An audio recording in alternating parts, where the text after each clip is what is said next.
Here's an order that we got, pretty much everything we have. Exhale kit, mud pit with both add-ons, Micro Mountain, Micro Summit,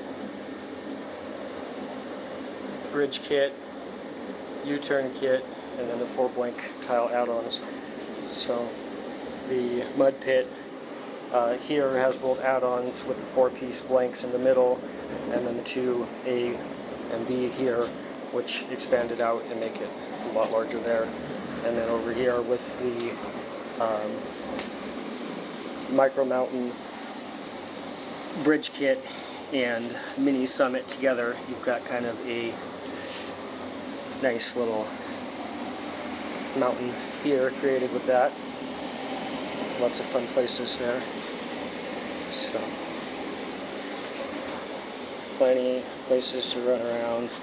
And this section here is designed to fill up with airsoft pellets, so that this is a lot harder to run through that section of those blank tiles there.